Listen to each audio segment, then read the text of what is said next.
Aujourd'hui, j'aimerais vous parler de méditation. C'est quelque chose dont tout le monde a déjà entendu parler et les preuves ne sont plus à faire en ce qui concerne les avantages pour le corps humain. La méditation réduit le stress, l'anxiété et la douleur. Elle stimule le système immunitaire et le cerveau. Elle améliore la tension artérielle et elle améliore la qualité du sommeil, en plus de nombreux autres bienfaits. Beaucoup de gens qui n'ont jamais médité se demandent comment faire et par où commencer. Évidemment, à cette question, on ne peut pas répondre avec une seule réponse puisqu'il y a autant de façons de méditer qu'il y a de gens.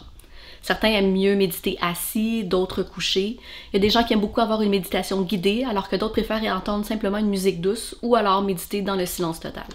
Peu importe la manière dont vous méditez, vous profitez quand même des bienfaits. Donc, ce qui compte, c'est de trouver la manière qui vous convient le mieux. Pour méditer, vous n'êtes pas obligé d'être assis en lotus, de placer vos mains d'une manière précise, de fermer les yeux ou encore de respirer d'une certaine façon. L'important, c'est d'être capable de vous placer dans un état de calme intérieur dans lequel vous pouvez tout simplement être. Évidemment, ralentir votre respiration vous aidera à atteindre cet état, mais soyez pas trop dur envers vous-même si, au début, vous n'arrivez pas à maintenir une respiration plus lente tout au long de vos méditations. Déjà, le simple fait de prendre conscience de votre respiration, c'est un pas dans la bonne direction. Certaines personnes disent qu'elles n'aiment pas méditer parce qu'elles n'aiment pas le fait de rester assis sans rien faire. Si c'est votre cas, vous pouvez aussi trouver une activité méditative qui va vous permettre de rester dans un état de calme intérieur. Par exemple, le tai chi et le yoga sont des activités qui apportent des bienfaits similaires à la méditation en plus de nombreux autres avantages. Une autre option, c'est aussi le fait de faire une activité un peu en mode pilote automatique qui vous permet de trouver cet état de calme intérieur. Par exemple, prendre une marche en forêt.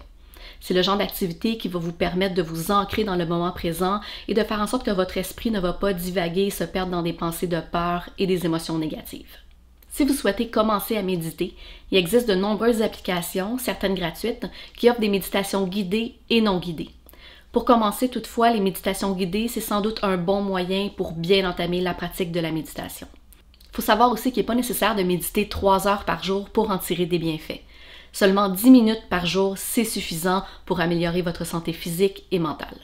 Vous pouvez méditer le matin avant de sortir du lit, assis dans l'autobus ou encore le soir avant de vous endormir.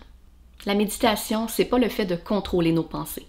Au contraire, c'est le fait de lâcher prise sur les pensées qui pourraient nous contrôler. C'est le fait de s'ancrer dans le moment présent sans s'attacher aux regrets du passé ou aux angoisses de l'avenir. C'est le fait de pouvoir observer chaque pensée, chaque émotion et chaque peur de manière objective, comme un spectateur, sans la juger. Je vous recommande fortement d'ajouter cette pratique à votre routine quotidienne.